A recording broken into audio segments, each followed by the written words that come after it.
Hello everyone, जय हिंद। आज है 11 जून और आज के इस वीडियो में हम कोई नया प्रश्न तो डिस्कस नहीं करेंगे। संडे है तो वीकली रिवीजन करेंगे। मंडे टू सैटरडे तक ऑलरेडी हमने जो चीजें डिस्कस कर रखी है उसका क्विक रिवीजन करेंगे।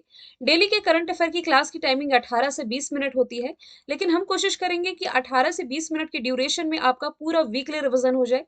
तो एकदम सेलेक्टेड मैंने 40 क्वेश्चंस आप लोगों के लिए लिख रखे हैं। मतलब ऑलरेडी जो हमने पढ़ा है मंडे टू सैटरडे में। तो वीडियो को आप लास्ट तक देखें और लास्ट में कमेंट बॉक्स में ये बताएं कि ये 40 क्वेश्चंस में आप लोगों ने कितने सही अटेम्प्ट किए हैं, ताकि आप सेल्फ एनालिसिस कर सकें कि वीक में जो आपने पढ़ा कितना याद है कितना नहीं। शुरू करते हैं।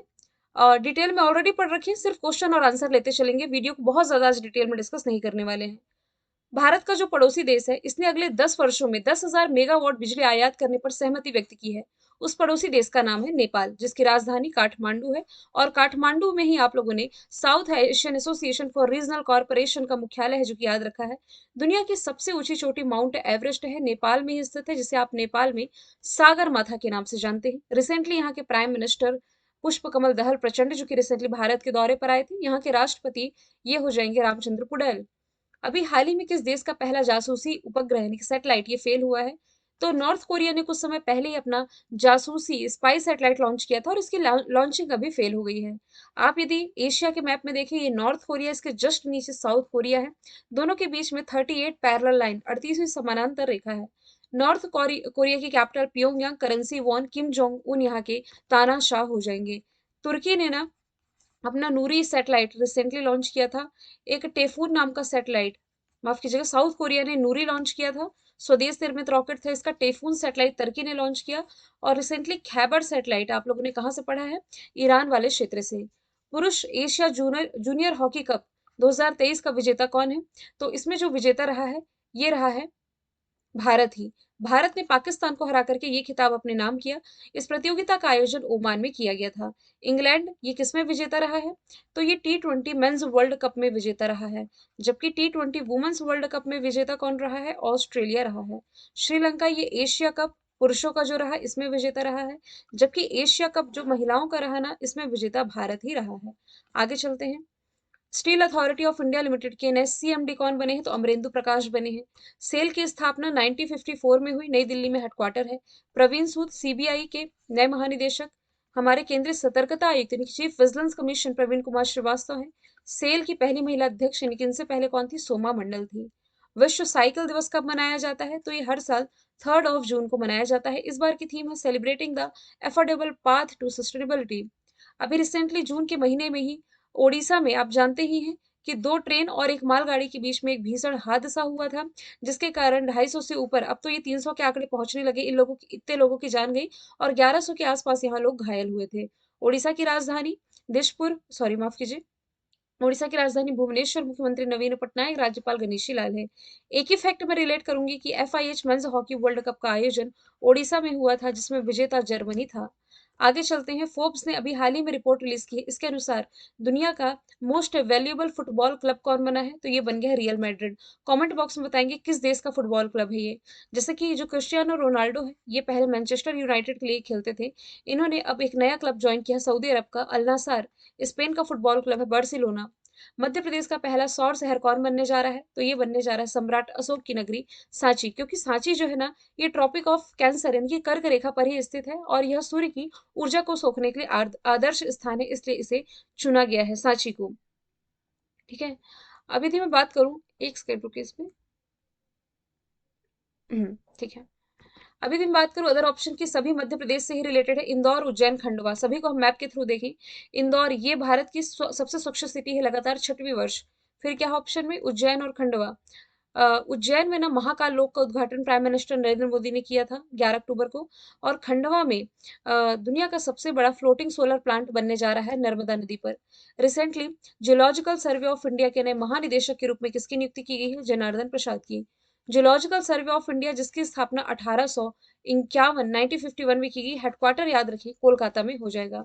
Harshwanti Bisht Indian mountaineering foundation के अध्यक्ष है। VVR सुब्रमण्यम नीति आयोग के CEO हैं। जबकि हमारे जो इलेक्शन कमीशन ऑफ इंडिया है, राजीव कुमार हो जाएंगे। रिसेंटली भारत का जो सर्वोच्च साहित्य सम्मान है जिसे आप ज्ञानपीठ अवार्ड के नाम से जानते हैं, तो ये 57वां मिला है दामोदर मावजो को, क्योंकि इनके नाम की घोषणा पहले की जा चुकी थी, लेकिन अभी ये विजेता हैं। इनसे पहले 56वां मिला नीलमणि फूकन को। और भारत में ज्ञानपीठ अवार्ड के बाद जो दूसरा सर्वोच्च साहित्य यानी कि लिटरेचर के क्षेत्र में अवार्ड माना जाता है, ये है व्यास सम्मान। तो व्यास सम्मान 2022 मिला ज्ञान चतुर्वेदी को। शिवा शंकरी इन्हें सरस्वती सम्मान जो कि के बिरला फाउंडेशन देता है, 2022 का इन्हें मिला है। अच्छा, आप लोगों को मैं बता दूं कि टेलीग्राम की लिंक काफी सारे स्टूडेंट ओपन नहीं कर पाते हैं, तो अब से मैं क्या किया करूंगी कि कमेंट बॉक्स में टेलीग्राम की लिंक पिन कर दिया करूंगी। तो वहां से आप डायरेक्ट टेलीग्राम में जुड़ जाइए, क्योंकि वहां मैं आप लोगों को डेली की क्विज और पीडीएफ शेयर करती हूँ। रेल मंत्रालय ने ओडिशा ट्रेन हादसे के लिए एक एजेंसी की सिफारिश की है। ओडिशा ट्रेन हादसे की जांच कौन करेगी? सीबीआई करेगी, सेंट्रल ब्यूरो ऑफ इन्वेस्टिगेशन, जिसके बारे में अभी मैंने बताया कि प्रवीण सूद इसके अभी अध्यक्ष हैं, जो कि ये बन गए हैं। नेशनल इन्वेस्टिगेशन एजेंसी एनआईए की फुल फॉर्म है। रॉ और आईबी, रॉ यानी कि research and analysis wing, IB यानी कि इंटेलिजेंस ब्यूरो। ये भारत की खुफिया एजेंसी है। रॉ का प्रभार सामंत गोयल संभाल रहे हैं, आईबी का तपन कुमार डेका। आगे चलते हैं। केंद्र केंद्र सरकार ने मणिपुर में जाति हिंसा की जांच करने के लिए किसकी अध्यक्षता में एक न्यायिक आयोग का गठन किया है? तो मणिपुर जल रहा है। मई से यहाँ दो समुदायों के बीच में जो एसटी एससी को लेकर के विवाद थी, पूरी चीजें मैंने आपको ऑलरेडी डिटेल में बता रखी है। तो इसकी जांच के लिए न्यायमूर्ति अजय लांबा की अध्यक्षता में एक समिति का गठन किया गया है। मणिपुर की राजधानी एन बीरेन सिंह, राज्यपाल अनुसुईया उइके यहाँ की हो जाएंगी। भारत के जो 48th chief justice of India NV Ramana, 49th UU Lalit और अभी 50वें क्रम के हो जाएंगे धनंजय यशवंत चंद्रचूड़, डी वाई चंद्रचूड़। भारतीय मौसम विज्ञान संगठन की जो पहली महिला महासचिव बनी है, सेलेस्टे साउले बन गई हैं, जो कि अर्जेंटीना से बिलोंग करती हैं। डब्ल्यूएमओ यानी कि यही विश्व मौसम विज्ञान संगठन 1950 में स्थापना हुई। जेनेवा स्विट्जरलैंड में हेडक्वार्टर है। नकोजी अंकोजी वर्ल्ड ट्रेड ऑर्गेनाइजेशन की पहली महिला अध्यक्ष है। नासा की पहली महिला चीफ साइंटिस्ट चुनी गई निकोल फॉक्स। और नासा का ही जो मून मिशन है आर्टमिस, आर्टेमिस 2 के लिए क्रिस्टलिना कोच, इनकी नियुक्ति होने की पहली महिला यही जा रही हैं। हाल ही में संपन्न हुए खेलो इंडिया यूनिवर्सिटी गेम्स के तीसरे संस्करण में कौन टॉप पर था? तो इसके तीनों एडिशन में आपको बता चुकी हूँ कि पहला एडिशन उड़ीसा में हुआ, दूसरा कर्नाटक में और तीसरा अभी उत्तर प्रदेश होस्ट कर रहा था। तो इसी तीसरे एडिशन में पंजाब यूनिवर्सिटी चंडीगढ़ टॉप पर रही थी। पहला जो एडिशन हुआ था ना उड़ीसा में, इसमें भी पंजाब यूनिवर्सिटी टॉप पर रही थी। विश्व पर्यावरण दिवस कब मनाया जाता है? 5 जून को। इस बार की थीम क्या है? Beat plastic pollution. 1 जून को दुग्ध दिवस, 2 जून को तेलंगाना ने अपने स्थापना दिवस मनाया और 3 जून को bicycle day. Recently NITI Aayog ने national institute ranking framework release की है, जिसमें कि भारत का सर्वश्रेष्ठ संस्थान बताया गया आईआईटी मद्रास को। ये वही आईआईटी मद्रास है जिसने की स्वदेश निर्मित ऑपरेटिंग सिस्टम भारोस ये लॉन्च किया था। आईआईटी कानपुर के द्वारा पहला आर्टिफिशियल हार्ट है जो कि डेवलप किया गया है। संयुक्त राष्ट्र महासभा यानी कि यूनाइटेड नेशन जनरल असेंबली, ये यूनाइटेड नेशंस का ही हिस्सा है। इसके 78वें अध्यक्ष बन गए हैं डेनिस फ्रांसिस। अजय बंगा ये है वर्ल्ड ट्रेड ऑर्गेनाइजेशन के अध्यक्ष। एंटोनियो गुटेरेस ये है यूनाइटेड नेशंस के। टेड्रोस अदानोम ये हो जाएंगे डब्ल्यूएचओ के। माफ कीजिएगा, अजय बंगा ये वर्ल्ड बैंक के हैं। वर्ल्ड ट्रेड ऑर्गेनाइजेशन की तो नकोजी अंकोजी हैं। आगे चलते हैं। सूरी नाम का सर्वोच्च सम्मान जो कि है the grand order of the chain of yellow star, किसे मिला है? ये मिला है प्रेसिडेंट द्रौपदी मुर्मू को, और ये अवार्ड पाने वाली ये पहली भारतीय बन गई है। साउथ अमेरिका के नक्शे में ये सूरी नाम है, जिसकी कैपिटल पारामारिबो, करेंसी डॉलर है। यहाँ के जो राष्ट्रपति है ना, ये भी भारतीय मूल के हैं, चंद्रिका प्रसाद संतोखी। यहाँ लगभग 27 से 28% आबादी जो भारत की है। नरेंद्र मोदी को रिसेंटली पापुआ न्यू गिनी और फिजी का सर्वोच्च सम्मान मिला है। रतन टाटा को ऑस्ट्रेलिया का सर्वोच्च सम्मान, शशि थरूर को फ्रांस का सर्वोच्च सम्मान। रिसेंटली एडगस रिकेविस किस देश के राष्ट्रपति चुने गए हैं? ये लातविया के चुने गए हैं। लातविया यूरोप के नक्शे में कुछ यहाँ पास बाल्टिक सी के किनारे स्थित जो 3 कंट्री है, इसे आप बाल्टिक कंट्रीज के नाम से जानते हैं। ये है एस्टोनिया, लातविया, लिथुआनिया। यही जो लातविया है, इसकी कैपिटल रीगा, करेंसी यूरो है।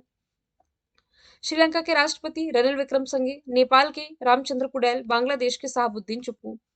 अभी रिसेंटली आईयूसीएन विश्व संरक्षण कांग्रेस 2025 कौन होस्ट करेगा? यूएई होस्ट करेगा। भारत इस साल G20 होस्ट कर रहा है और एससीओ होस्ट कर रहा है। साउथ अफ्रीका इस साल ब्रिक्स समिट होस्ट करेगा। इंडोनेशिया इस साल association of south east Asian nation ASEAN summit host करेगा। रिसेंटली फाइबर ऑप्टिक नेटवर्क परियोजना क्लो फोन, इसकी शुरुआत किसने की है? फोन की फुल फॉर्म बनती है केरल फाइबर ऑप्टिक नेटवर्क। इसकी शुरुआत रिसेंटली केरल के द्वारा की गई है। आपको मालूम है केरल एकमात्र ऐसा राज्य है जहाँ इंटरनेट को मूलभूत आवश्यकता बताया गया है, बुनियादी अधिकार बताया गया है। इसी के तहत ये जो पूरी परियोजना है, फाइबर ऑप्टिक परियोजना, इसे अंजाम दिया जा रहा है। प्रधानमंत्री स्वनिधि मोबाइल ऐप किसने लॉन्च किया है? तो प्रधानमंत्री स्वनिधि योजना ये ऑलरेडी लॉन्च हो चुकी थी, तो इसे और सुगमता के साथ लोगों तक पहुंचाया जा सके, इसके लिए केंद्रीय मंत्री हरदीप सिंह पुरी ने ये ऐप है जो कि रिसेंटली लॉन्च किया है। नरेंद्र मोदी जी ने अभी नीति आयोग की 8वीं गवर्निंग काउंसिल की अध्यक्षता की। द्रौपदी मुर्मू जी, इन्होंने कैच द रेन अभियान की शुरुआत की। नरेंद्र सिंह तोमर ने जानवरों के लिए पहली कोरोना वैक्सीन एनकोवैक्स ये लॉन्च की थी। आगे चलते हैं। पंजाब को ड्रग्स फ्री बनाने के लिए कौन सा ऑपरेशन चलाया गया है? ऑपरेशन क्लीन है। ऑपरेशन करुणा ये भारत ने चलाया था म्यांमार को हेल्प करने के लिए, क्योंकि वहां मोर्चा चक्रवात आया था, म्यांमार उससे प्रभावित हुआ था। ऑपरेशन दोस्त ये तुर्की को हेल्प करने के लिए, और ऑपरेशन गंगा यूक्रेन से भारतीयों को निकालने के लिए। थोड़ा फास्ट हूँ आज मैं, क्योंकि इसमें कोई नया क्वेश्चन है ही नहीं भाई, हम पूरे ऑलरेडी जो पढ़ चुके हैं उन्हीं का रिवीजन कर रहे हैं, तो थोड़ा आप भी इसमें फास्ट चले। अभी रिसेंटली दुनिया के टॉप 50 मोस्ट वैल्यूएबल ब्रांड की लिस्ट जारी की गई, जिसमें जिसमें टाटा कंसल्टेंसी सर्विस है जो कि ये टॉप पर रहा है। HAL यानी कि हिंदुस्तान एरोनॉटिक्स लिमिटेड, इसने बैंगलोर में सबसे बड़ी हेलीकॉप्टर मैन्युफैक्चरिंग यूनिट ओपन की है। रिलायंस इंडस्ट्रीज लिमिटेड के द्वारा चेन्नई में इसका पहला मल्टी मॉडल अंतर्राष्ट्रीय मल्टी मॉडल लॉजिस्टिक पार्क बनने जा रहा है। इन्फोसिस इसका हेडक्वार्टर बैंगलोर कर्नाटक में है। रिसेंटली फिनलैंड की हेल्प के लिए किस संस्था के द्वारा आर्कटिक अभ्यास शुरू किया गया है? तो ये नाटो के द्वारा, नॉर्थ अटलांटिक ट्रीटी ऑर्गेनाइजेशन, जिसका फॉर्मेशन ईयर 1949 है। ब्रसल्स बेल्जियम में हेडक्वार्टर है। यूरोपीय यूनियन और 19 देशों का समूह है G20। G7 group of 7 countries, इसमें आपका आएगा यूके, पहले मैं यदि नॉर्थ अमेरिका से लूँ तो यूएसए, कनाडा, फिर एशिया से Japan, 4 European country France, Italy, Germany, UK. Shanghai corporation organization की भी मेंबर कंट्री ट्रिक्स मैंने आपको बताई थी। जितनी स्थान कंट्री है उसमें केवल अफगानिस्तान और तुर्कमेनिस्तान को छोड़ दो तो बाकी 5 स्थान कंट्री हो जाएंगे। इसके अलावा चाइना, रशिया, फ्रांस, 3 ये हो गए 8, और 9वां मेंबर कंट्री ईरान शामिल हुआ है। भारत की पहली अंतरराष्ट्रीय क्रूज सर्विस की शुरुआत भारत और श्रीलंका के बीच जल्द ही होने जा रही है। ठीक है। वैसे दुनिया का सबसे लंबा क्रूज ना गंगा विलास रिसेंटली बनारस से डिब्रूगढ़ के बीच चलाया जा रहा है, लेकिन इसे अंतरराष्ट्रीय नहीं कह सकते। क्यों नहीं कह सकते? क्योंकि बांग्लादेश से इसमें कोई भी नया यात्री सवार नहीं होता। हालांकि रूट वही है, लेकिन इसमें कोई भी नया व्यक्ति इसमें सवार नहीं होता, इसलिए अंतरराष्ट्रीय क्रूज इसे नहीं कहेंगे। भारत ने म्यांमार की हेल्प के लिए ऑपरेशन करुणा चलाया, मैं बता ही चुकी हूँ। मैत्री पाइपलाइन प्रोजेक्ट भारत बांग्लादेश के बीच में है, भारत चाइना के बीच में जो मैकमोहन लाइन है, इसे रिसेंटली अमेरिका की सीनेट ने औपचारिक रेखा के रूप में मंजूरी दी है। अभी रिसेंटली जो दास्ता यानी स्लेवरी इंडेक्स रिलीज किया गया, इसमें उत्तर कोरिया को टॉप पर रखा गया है। ठीक है। और उत्तर कोरिया है, इसके बाद इरिट्रिया है, और मोरिटोनिया। नॉर्थ कोरिया के बारे में डिस्कस कर ही चुकी हूँ। अफगानिस्तान आतंकवाद से सबसे ज्यादा प्रभावित देश है, 13वें स्थान पर भारत है। खुशहाली के मामले में फिनलैंड टॉप पर, भारत 126 में है। नॉर्वे प्रेस फ्रीडम इंडेक्स में टॉप पर है, इंडिया 161 में है। दुनिया का पहला 3D प्रिंटेड मंदिर कहाँ बनने जा रहा है? तेलंगाना में बनने जा रहा है। केरल में भारत का पहला जेंडर पार्क, तमिलनाडु में भारत का पहला ऊर्जा द्वीप, कर्नाटक में भारत का पहला चंदन संग्रहालय। विश्व खाद्य सुरक्षा दिवस 7 जून को मनाया जाता है। इस बार की थीम है खाद्य मानक बचाओ जीवन। 5 जून एनवायरमेंटल डे, 3 जून बाइसिकल डे, 2 जून क्या हो जाएगा? तेलंगाना स्थापना दिवस। रिसेंटली मातृभूमि योजना की शुरुआत किसने की है? तो विदेशों में या शहरों में काम करने वाले लोगों को अपने गांव के साथ फिर से कनेक्ट करने के लिए उत्तर प्रदेश गवर्नमेंट ने इस योजना की शुरुआत की है। मध्य प्रदेश की योजना है लाडली बहना योजना। उत्तर प्रदेश की है मो आवास योजना। राजस्थान की है चिरंजीवी स्वास्थ्य योजना। किस बैंक ने बैंगलोर में प्रोजेक्ट कुबेर लॉन्च किया है? ये एसबीआई ने लॉन्च किया है। बैंकों का बैंक है reserve bank of India, Punjab national bank और आईसीआईसीआई बैंक। ऑप्शन में आपके बताया ही मैंने वैसे आप लोगों को। एसबीआई की स्थापना जुलाई 1955 में मुंबई महाराष्ट्र में, हेडक्वार्टर दिनेश खारा इसके चेयरमैन है। हु किल्ड मूसेवाला, ये किताब किसके द्वारा लिखी गई है? कस्तूरी सॉरी ये लिखी है भूपिंदर जीत सिंह ने। टॉम ऑफ सैंड रचना गीतांजलि श्री की 2022 का इंटरनेशनल बुकर प्राइज जिन्होंने जीता। रस्किन बॉन्ड की है how to become a writer, Kasturi Ray की है। द्रौपदी मुर्मू जी के ही नाम से बेस एक किताब इन्होंने लॉन्च की है। रिसेंटली दुनिया के टॉप 10 मोस्ट पोल्यूटेड सिटीज की लिस्ट जारी की, जिसमें कि सबसे ज्यादा पोल्यूशन लाहौर, ये पाकिस्तान की पूर्व राजधानी, इसमें बताया गया है। ट्रैफिक के मामले में लंदन टॉप पर है। भारत में जो कर्नाटक की राजधानी बैंगलोर दूसरे स्थान पर। वियना दुनिया की मोस्ट लिवेबल सिटी है, भारत में है बैंगलोर। सेफेस्ट सिटी दुनिया की कोपेनहेगन है, जो कि डेनमार्क की कैपिटल हो जाएगी। रिसेंटली वर्ल्ड बैंक ने फाइनेंशियल ईयर 2024 के लिए भारत की जीडीपी वृद्धि दर यह अनुमानित की है 6.3%। वर्ल्ड बैंक 1945 से एक्टिव है। वॉशिंगटन डीसी में हेडक्वार्टर, अजय बंगा अध्यक्ष है। यूनाइटेड नेशन सिक्योरिटी काउंसिल में रिसेंटली 5 अस्थायी देश शामिल हुए हैं। मैंने बताया था कि 5 परमानेंट होते हैं और 10 इसमें अस्थायी होते हैं। तो इसी अस्थायी में से जो 5 बने हैं, इसमें से अल्जीरिया, गुयाना, कोरिया गणराज्य, सिएरा लियोन और स्लोवेनिया है। आगे चलते हैं। विश्व पर्यावरण दिवस के मौके पर प्राइम मिनिस्टर नरेंद्र मोदी ने रामसर स्थलों के संरक्षण के लिए जो योजना की शुरुआत की है, इसका नाम है अमृत धरोहर योजना। इसके तहत झीलों के महत्व और उनके संरक्षण पर जोर दिया जाता है। बाकी की जो योजनाएं हैं, भाई ज्यादा दिन नहीं हुआ, कल परसों की ही वीडियो में एक एक क्वेश्चन, एक एक ऑप्शन रिलेट करके मैंने बताया है, तो वीडियो को लेंदी नहीं करूंगी यहाँ से। ये बता ही दें, स्वनिधि योजना बता दी मैंने कि रेहड़ी मजदूरों को हेल्प करने के लिए। किसान सम्मान निधि योजना, ये 24 फरवरी 2019 को लॉन्च की गई योजना थी। उज्ज्वला योजना के तहत एलपीजी कनेक्शन प्रोवाइड कराया जा रहा है। पहला एडिशन उत्तर प्रदेश के बलिया से लॉन्च हुआ 2016 में। दूसरा एडिशन लॉन्च हुआ 2021 में उत्तर प्रदेश के महोबा से। अभी रिसेंटली मैंग्रोव वृक्षारोपण की सुविधा प्रोवाइड करने के लिए किस योजना की शुरुआत की गई है? मिस्टी योजना, जिसकी फुल फॉर्म बनती है mangrove initiative for shoreline habitats and tangible incomes. Bharat का पहला कार्बन न्यूट्रल गांव के रूप में विकसित किया जा रहा है महाराष्ट्र के भिवंडी तालुका को। मोंडेरा, ये 24 बाचा गांव, ये मध्य प्रदेश का है। सोलर एनर्जी से संचालित भारत का ये पहला गांव है, जबकि 24/7 सोलर एनर्जी संचालित पहला पहला गांव ये महसाड़ा जिले का मोंढेरा हो जाएगा। माड़ा, जिसे भारत का सबसे अंतिम गांव कहा जाता था, इसे भारत के फर्स्ट विलेज के नाम से जाना जा रहा है। माड़ा ये है कहाँ? ऑप्शन दे रही हूँ, उत्तराखंड, हिमाचल प्रदेश, जम्मू कश्मीर, लद्दाख। आगे चलते हैं। भारत और किस देश की सेना के बीच में एकता अभ्यास का 6th एडिशन शुरू हुआ? तो भारत और मालदीव की सेनाओं के बीच ये हुआ है। भारत मालदीव के बीच में हालांकि एक और एक्सरसाइज आप रिलेट कर सकते हैं, इकोब्रिन। मालदीव कैपिटल माले, करेंसी रुपया, प्रेसिडेंट इब्राहिम मोहम्मद सोली। ब्रिटेन के साथ कोंकण अजय वॉरियर, जापान के साथ शिन्यू मैत्री धर्म गार्जियन वीर गार्जियन, सिलेनेक्स और मित्र शक्ति श्रीलंका के साथ। आरबीआई ने द्विमासिक मौद्रिक ये देखिए, ये वाला क्वेश्चन कल का मैंने वैसे एक ही पिक किया है, क्योंकि वैसे भी जब हम मंडे को नए क्वेश्चन डिस्कस करते हैं, उसके पहले हम सैटरडे के सभी क्वेश्चंस का रिवीजन करते हैं। मॉनेटरी पॉलिसी कमेटी क्या होती है, कभी अस्तित्व में आई, कितनी बैठकें होती है, ऑलरेडी मैं आपको बता चुकी हूँ। तो केवल वन लाइनर में इसका आंसर लेंगे 6.5%। मैंने कल आपसे पूछा था फिनलैंड की सुरक्षा के लिए किस संस्था द्वारा आर्कटिक अभ्यास का आयोजन किया गया? नाटो राइट आंसर था, जिसके बारे में भी हमने देखा।